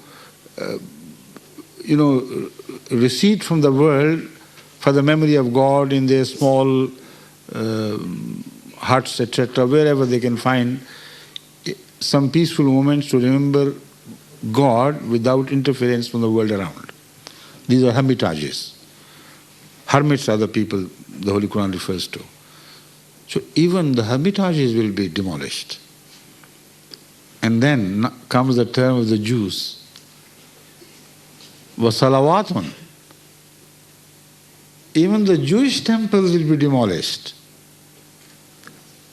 Then comes the turn of the mosques. وَمَسَاجِدُ يُذْكَرُ فِيهَا اسْمُ اللَّهِ كَثِيرًا. So what sort of holy war that is, which is permitted for the sake of spreading Islam, but begins with the responsibility of the believers to defend even the churches, the hermitages, the Jewish temples. Because nobody has a right to interfere in any other person's or any other people's religion. This is holy war as I understand from the Quran. Bring your argument. Hatu burhanakum. If you have a different understanding of the holy war from the Holy Quran. What war is mentioned by the Muslim clergy of today is the most unholy war. To attack Britain, to convert the British, would be a natural consequence of that belief. So if you genuinely believe in that, why don't you attack all the non-Muslim countries? What are you waiting for? The permission was already granted to you 1400 years ago, and the message has not reached you. You're having infights. You're killing Muslims. Muslim countries are waging wars against other Muslim countries. That is your understanding of the holy war. But when it comes to the West and the superpowers like America, etc., show me one single Muslim who dares to wage war against America, to disrupt the peace of a country, to destroy by bombing innocent people. Is that what you think Islam teaches? Not at all. The holy war, which was waged in defense, as I have mentioned, was governed in its attitude, in etiquette, by the admonition of Hazrat Muhammad Rasulullah. And you know what he said? He said, whenever you go to war, never attack sleeping people. As the Holy Quran has mentioned, attack at the time of the dawn, and people are already awake.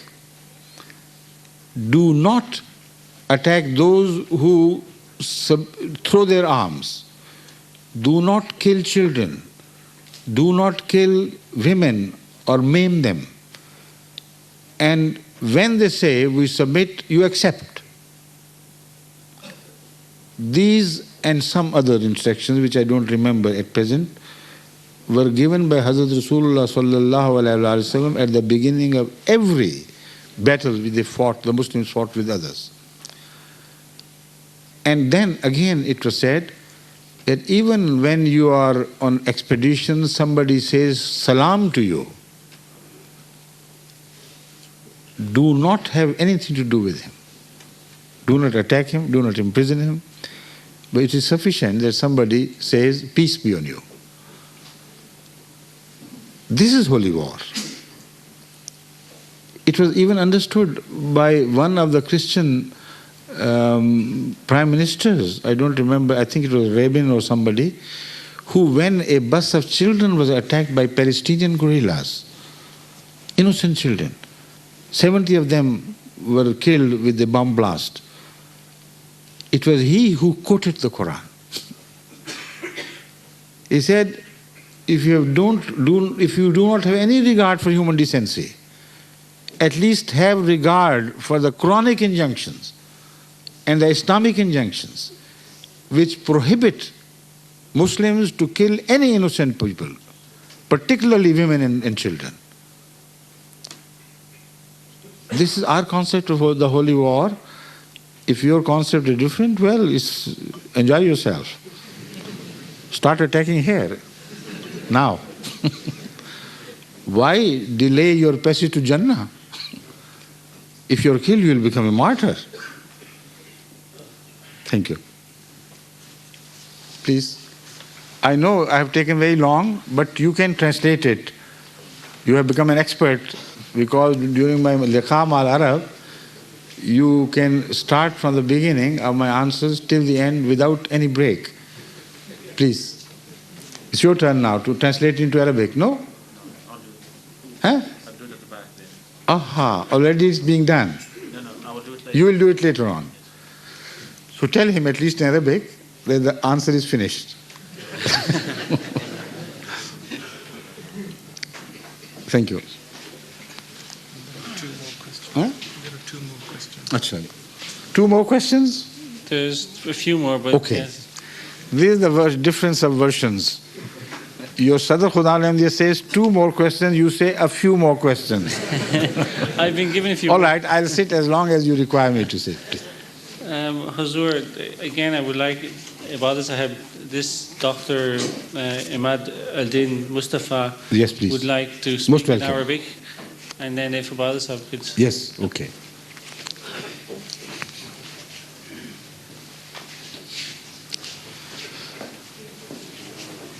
أعوذ بالله من الشيطان الرجيم بسم الله الرحمن الرحيم والصلاة والسلام على رسوله الكريم. My name is Imad. I'm from Sudan. I'm a student of postgraduate study in surgery. I have 2 questions in English. I try my friend to translate in English. You speak very good English. Why to? No, I'm not well in English. You understand English all right? No. Don't you? Okay. Do you understand English all right? No, I'm not very well. But you understood me, didn't you? Yes, of course. Did you understand my answer to the previous questionnaire? Yes, of course. You did? Yes. So you understand English very well? No, I'm not very well. Yes. Anyway, I'll permit you to first use Arabic. question. Please, go ahead. First If you question. feel at home in Arabic, why not? Come on. Yes. ما هو الدور الذي تلعبه الجماعة الأحمدية الإسلامية في انتشار الإسلام؟ Second question. ما هو الدور الذي تلعبه الجماعة الأحمدية الإسلامية في الانتهاكات التي تقوم ضد الأخوان المسلمين في العالم الإسلامي؟ Thank you very much. Please sit down. Be seated over the chair. On the chair provided for this purpose, please. So he has asked two questions. Yes. The first one is, what role does the Jamaat Ahmadiyya play in order to spread Islam all over the world? And the second thing, what Jamaat Ahmadiyya is doing about the atrocity being committed against the Ikhwan Muslimin or the Muslim Brotherhood? You see, in answer to the first question, we are doing exactly what we are doing today here now.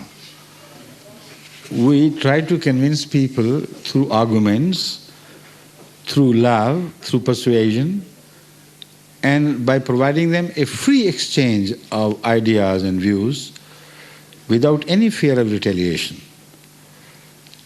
So I think this is the best course open for a religion which is confident in its own wisdom and in its truth. It doesn't require any weapons. Because, according to the Holy Quran, La ikraha fid din. There is no coercion whatsoever in matters of faith. فَمَنْ يَكْفُرْ بِالطَّاغُوتِ وَيُؤْمِنْ بِاللَّهِ فَقَدِ اسْتَمْسَكَ بِالْعُرْوَةِ الْوُثْقَى لَا انْفِصَامَ لَهَا. So whoever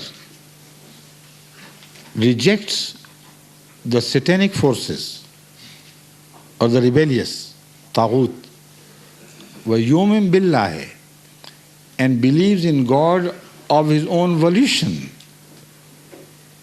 it will be he who will be coerced. Attempts will be made against him to sever his ties with the urva of Islam. But lan fisama laha. Because he will accept Islam through conviction, through reason, because of rushd. So his ties with Islam cannot be severed, his hand can be severed, but not his grip on Islam. So this is exactly our method of preaching Islam, through conviction, not through force, despite coercion against us, not by us. And this method of preaching is so successful that while all the world of Islam put together, which believes, those of them who believe in coercion for the sake of Islam, they cannot claim even a few thousand converts to Islam through coercion. We who renounce weapons for changing the ideas, we claim hundreds of thousands of non-Muslims converting to Islam every year. So this is demonstrable. We have demonstrated the fact that the ideas win, not the weapons. So that is our approach to the spread of Islam, and we find it very successful with the grace of Allah. And what was the second question, please? What is Jamaat Ahmadiyya doing concerning the You see, you have mentioned Ikhwan al-Muslimin, but it is only one-sided story. You have mentioned atrocities committed against them, but you have not mentioned what initiated those atrocities to be committed against them. It is these people, Ikhwan al-Muslimin, who incite Muslims of different states to raise arms against their own Muslim heads and to create disorder within the society in the name of Islam. So should the government shower flowers upon them if they preach murder of the heads of states and all in authority who happen to be Muslims, but because of the differences of opinion as to how political governments should be run, they consider themselves authorized by God to kill Muslims, to maim Muslims, even to hit the innocent women for the crime of their not observing parda as they think parda should be observed. I know cases from Algeria where poor Muslim women who were not properly veiled as they thought they should be veiled, slapped in the face, dragged in the streets, and even beaten up and lashed in public. Did it ever happen at the time of the Prophet to whom the Quran was revealed? Can you quote one single instance? To whom was the teaching of parda revealed? Was it not to Hazrat Muhammad Rasulullah sallallahu alaihi wasallam? Show me, quote one single instance, where Hazrat sallallahu alaihi wasallam permitted corporal punishment for any Muslim lady who was lax in her observation of parda. Many of them did not observe it. And no exception was taken to their conduct. Who are these so-called Akhwanul Muslimin? They are not Akhwanul Muslimin. They are Aduvul Muslimin, because they violate the principles of Islam. Please. Yes, translation later on. But you understand English, all right. Thank you. Thank you.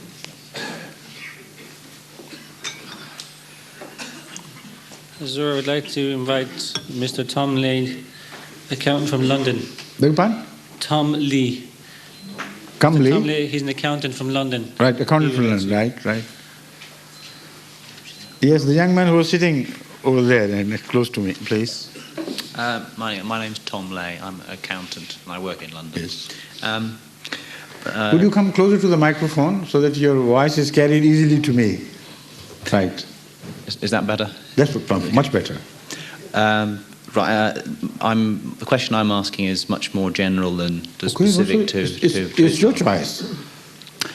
Prophets throughout the world and throughout the ages have stated have said that the purpose of man is to worship God. That's right.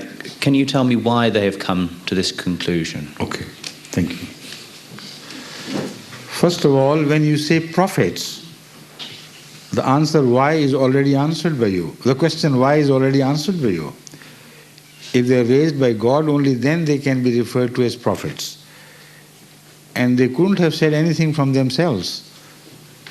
So if they all are in agreement as to the purpose of man to be the worship of God, then they must have been told that by God Himself. And the universality of this belief gives further support to this view, that if they had made their own several conclusions with reference to their own thinking, then they could not have universally agreed on one single principle. Prophets from all ages, from all countries, are agreed on this one fundamental, that man must worship God. The manner of worship is different, but the essence of worship remains the same. Subjugation to the will of God and to try to gain closeness upon Him through worship. Now, the word worship is not perhaps sufficient to explain the meaning of what we are discussing. Islamic terminology is much better and expressive and leaves no room for any doubts. The Holy Quran uses the word of ibadah instead of worship. Worship may mean just to bow your head to some superior authority and prostrate yourself and pay homage to his greatness. The word ibadah does not mean that. The word ibadah means that you become a perfect slave of God voluntarily, leaving nothing of your own desires against the will of God. So subjugate yourself and follow him. So the word ibadah also has the root meaning of following a path slavishly behind a leader. Whatever he does, you do. So the meaning of worship which transpires from this is simply this, that you try to imitate the way of God, the character of God. So you cannot worship unless you know who God is, unless you learn his attributes. And when you learn his attributes and genuinely try to acquire them, then it is you who improve, it is not God who benefits. Because if you follow and imitate a perfect model, who would gain? You can't add to perfection anyway. Even if you reject him, it wouldn't hurt the model who is perfect. Even if you follow it, it will not add to the beauty of that model which is perfect. But it will be you who will begin to improve.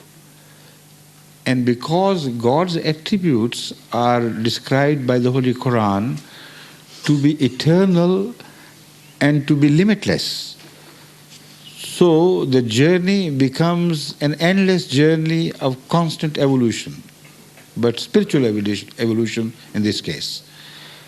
So this is ibadah.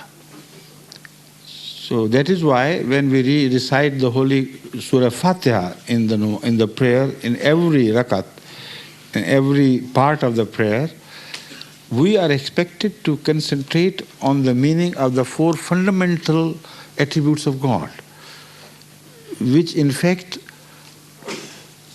cover all the rest of the attributes. They seem to emanate from them, which are, number one, Rabbul Alameen. All praise be to Allah, who is the sustainer and provider of all the universes, not only of man, of all the animals, all the things living or inanimate, the entire universe and all the universes which may be other than ours. He it is who sustains them and provides them. Number two, Ar-Rahman. He is so gracious, so beneficent, that he gives you without your asking for it, without your begging. Now this is a fundamental attribute of God, because before we were born, we were provided for all our requirements of all ages of human development. As we vacate one area, make an exit from an era, not area, one era of human progress and enter the next, we find already the provisions being there to meet the requirements of our advanced scientific knowledge and know-how. The material is already there, which we had not recognized before. And there is no dearth of material to keep pace with human scientific development and advancement. This is the meaning of Rahman. Before a thing is conscious enough of its own requirements and begs to God for the provision of such things, God has already provided for everything which one may need. This is Rahman. The translation is who gives without asking for it. And the second is Rahim, the third attribute which we mention in every prayer, in every rakat. Rahim means the one who continuously rewards you for all your labors, favorably so. He rewards your labor more than it earns. And this is a constant attribute in operation eternally, so that one season of sowing is gone and another comes, and then the first one is repeated. Year after year after year. you are given new opportunities to put in labor and enjoy the benefits of your labor. This is Rahim. And Rahim means one who is not only beneficent, but who is also constantly so and rewards you more than you have earned. The fourth is the Malik Yawmiddin. God is the master of the day of judgment, which means that whatever you do here, you will be held responsible and questionable for that in the next world to come, when all the proprietary rights will be returned to God, when you will be dispossessed of all the rights which were provided to you by God, then He will be the only master of that day. So you be careful of how you behave and conduct yourself in this world. After these four attributes, we are taught to address God directly after this. Iyaka nabudu wa iyaka nasta'in. It is this word nabudu to which I was guiding your steps. It is ibadat, which means, oh God, if you are that perfect, if you are the creator of the beginning, if you are the provident of all that you have created, all the universes, if you are so beneficent, if you are repeatedly mindful of our requirements, and if you are the final judge, then whom else can we follow? Thee alone do we worship. Thee alone do we imitate. Thee alone do we try to follow in thy attributes. This is the meaning of worship here. But how can we do that? What power do we have? It is a difficult task. To follow a perfect model is no easy task. When you begin to do it, then you know the difficulties. So the next part of the Surah Fatiha, verse of the Surah Fatiha, perfects this whole exercise by declaring or teaching man to pray, wa iyyaka nasta'in. Thee alone we worship, and thee alone, from thee alone we seek assistance to be able to worship you. Or worship thee if you use the archaic expression. So there's more to it, but I think that should be sufficient for the time being. The concept of worship in the Holy Quran is not just a lip service to or a homage to be paid to God. It is to improve your own quality by imitating His virtues and by entering a path of everlasting evolution. Thank you. Huzur, we have two more questions. Yes, please. Next questioner is Miss. No, there is nothing to be apologetic about it. I'm enjoying it thoroughly. You know, I have been sitting for sometimes for a full day in continuous question and answer sessions in Pakistan, in Rabwa, before I was a Khalifa. I'm talking of those days. And we started our day from at 9 o'clock in the morning or sometimes earlier, and the day lasted till middle of the night. Groups after groups from different districts of Pakistan used to flood Rabwa in those days to try to understand Ahmadiyyat from our own lips. This was one of the reasons why Ziaul Haq, or first of all Bhutto, tried to suppress this tendency, which was becoming very popular in Pakistan, to come closer to Ahmadiyyat. So I'm used to such long sessions. Don't worry about myself. In fact, I gain strength from these questions because, first of all, this experience is only very, very rewarding for me. While the experience in Pakistan was sometimes very punitive. The way the mullah sometimes insulted Hazrat Masih Maud Islam in our town, in such filthy language, was a real trial of my patience. But I kept it up. But here it's just rewarding. Everybody is so decent. So go on and help yourself. So I'd like to invite Miss Jill Dean. She's a teacher from London. Please. I've got a lot of questions, but... Just come closer, please. I have many questions, yes. But just this one for now. As a Christian, I believe in the resurrection of Jesus Christ. And I personally think that enabled a birth of the individual or the individual ego, and therefore the choice, freedom of choice of right and wrong.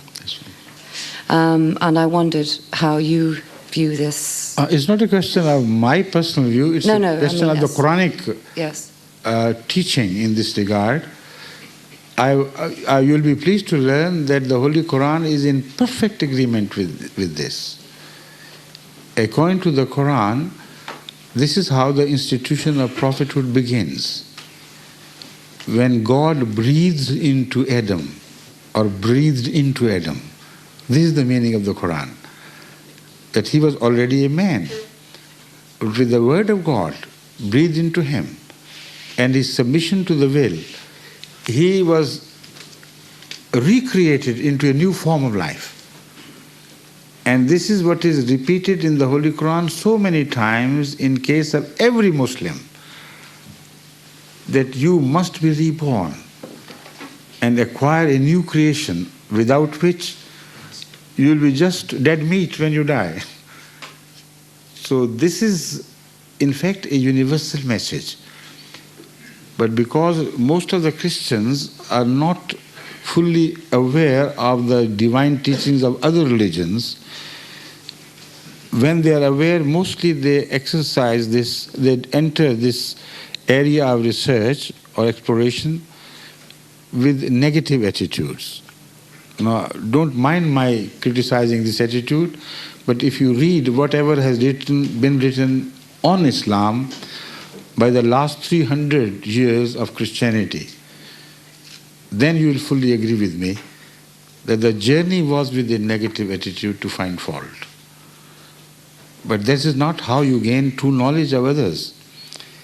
If they had made a real, genuine exploration of the world of religion, they would have discovered that this teaching is not a distinct Christian teaching specific to Christianity and shared only by Christianity. Every religion has this, a new birth. And a new birth which makes you open your eyes into the world of spirituality. So I 100% agree with you. That is what is needed. But how will you know that you are born again? That is the question. The first sign of the rebirth should be sought in the change of the human character and bearing after he believes or she believes that she is born again. If he is closer to divine characters, for instance, if he from then on becomes absolutely honest, absolutely just, absolutely mindful of others' difficulties and problems, if he universalizes his attitude and is no longer confined in national prisons of nationality I mean, then of course one can see that he is reborn. Because rebirth must be in the form of acquiring God's attributes, otherwise there is no life. So the Islam not only expresses this view or expresses this, advises this course for humans to take, but also informs us that this journey is limitless. You cannot claim at any moment of your life that you are born to a state, reborn to a state of perfection. The journey is an ongoing journey which has no end whatsoever. Moreover, you cannot claim it by claiming superiority over others. The more you become colored in the attributes of God, the more humble you become instead of becoming high-headed and arrogant. So when this journey is completed, a Jesus is born, a Prophet Muhammad is born, a Krishna is born, a Buddha is born. Although their respective station with God could be different, but essentially it is the prophethood to which man travels. Even without gaining the office of prophethood, if one acquires the attributes of God, each step in his direction is a reward in itself. So the heaven in the hereafter is not just a promise which belongs to future.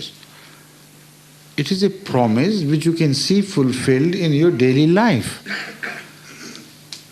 When you become better than before, that is the reward. That is the heaven offered by God through all prophets all over the world in all ages. So I couldn't agree with you more in this understanding of religion. Thank you. Please. So I would like to invite Mr. Munir.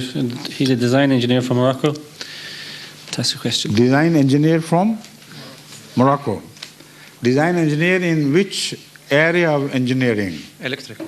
Electrical. Assalamu alaikum wa rahmatullah. Wa alaikum assalam wa rahmatullahi wa barakatuh. My question is, how does Ahmadiyya movement see the conflict between the Jews and the Muslims in the Middle East? Okay. We see every conflict from the same angle.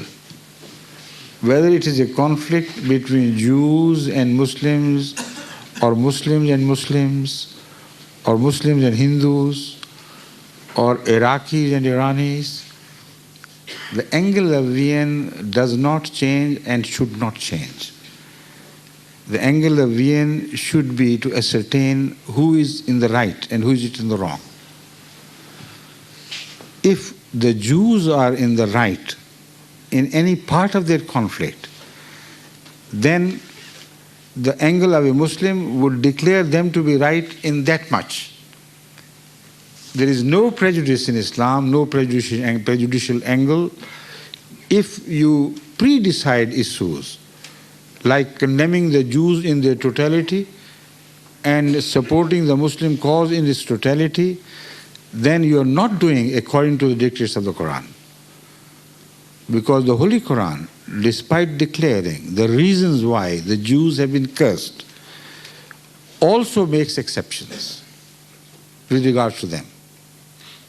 It says they are among the Jews who fear God and who tremble before His awe and who do good deeds and who believe in the hereafter. There is no fear upon them, no threat to them whatsoever. They will be rewarded by God and their reward will be with God. Is that right or wrong? See, this is the attitude. To call a spade a spade. Whatever you see to be right, you must have the courage to say it is right, whether it belongs to the enemy or belongs to a friend. Whenever you recognize something wrong, you must have the courage to denounce that thing to be wrong. Whether it is found in an enemy or a friend, it is irrelevant. So it is absolute justice which the Holy Quran admonishes. And that is the only angle of vision which Islam permits its followers. This is the answer to your generalized question. But if you quote an example of Jewish atrocities against Muslims, I will have the courage, and I have had the courage already, to denounce those atrocities as absolutely unjustified and wrong. But I also have had the courage of denouncing some acts of Ikhwan al-Muslimin and others to commit atrocities against innocent Jews, like I already have done. So this is what I call the Islamic angle. If you mean to inquire from me about the future of Palestine and the Jewish occupation of Palestine, then in the light of the Quranic prophecies, as I understand, the Jewish people will be permitted to remain in occupation as long as they do not draw the wrath of Allah upon them by repeating all the cruelties of the past, which made them liable to receive the wrath of Allah. And this is exactly what is said in the Quran. The Holy Quran prophesied 1400 years ago or more that a time would come again when the Jewish people will be brought from all over the world and collected in the Holy Land. And they will occupy that until the time that they begin once again to commit the same follies which they committed during their earlier occupations of Palestine. And the same will be punishment meted to them again, but this time with a finality. After that, they will never have any recourse to the Holy Land again. There, the efforts of the Muslim are not mentioned here. It is the act and decree of God which is declared by the Holy Quran to bring about this change. Thank you. Hazur, last question from Mr. Aqil Mansoor. Who? Aqil Mansoor Sahib. Okay, please. You would like to inquire it himself, huh? Right. Most welcome. Assalamualaikum. This year, a Muslim sector is going to celebrate something called Shabarat. Why can't we celebrate it, and what is Shabarat, and how and why is it celebrated? Okay, please sit down. The principle which we follow very strictly is a principle which can be proved to be right and which can be proved to be right exclusively. The principle is that whatever was understood of the Quran by Hazrat Muhammad Rasulullah Sallallahu Alaihi Wasallam and the manner in which the Quran was practiced by Hazrat Muhammad Rasulullah Sallallahu Alaihi Wasallam and his followers, we have no right to innovate from then on, to add to that or to subtract from this. This is the inviolable principle which I mentioned. We follow. Now, Shabarat is unheard of during the entire span of early Islam, starting from the time of Hazrat Muhammad Rasulullah Sallallahu Alaihi Wasallam to the time of early period of Umayyads and some part of Abbasides. Till as late as that, nobody had ever thought of celebrating Shabarat. It was done only in the last few centuries by those who had no knowledge of how Islam was practiced. Or even if they had the full knowledge of Islam practice, they committed the crime of deviating from the set example of Hazrat Muhammad Rasulullah Sallallahu Alaihi Wasallam to gain some personal advantages of leadership. Shabarat, what is it? It is the celebration of that night when it is said that Hazrat Muhammad Rasulullah Sallam went to the spiritual journey, or they say the physical journey to the heaven, to Palestine, and the Holy Land, and from then on to the heavens. To whom did it happen? Rasulullah sallam or some Maulvi? Hazrat Muhammad Rasulullah sallam. Why didn't he celebrate that moment? Why did not any Sahabi, any companion of Hazrat Muhammad Rasulullah celebrate that? Do the mullahs of today love Hazrat Muhammad Rasulullah sallam more than Hazrat Abu Bakr, Hazrat Umar, Hazrat Usman, Hazrat Ali, and all the holy companions of Hazrat sallallahu alaihi wasallam? They are just show businesses. That is commercializing religions. That is how the religious leadership begins to draw their personal benefits, financial benefits, out of these so-called religious rites. They are not religious rites. They are rites which are concocted by the people of the later ages for gaining some personal advantages out of them. So at the end of the Shab Barat, most of the Muslim people are left poorer next morning, but not the mullahs. See? Thank you.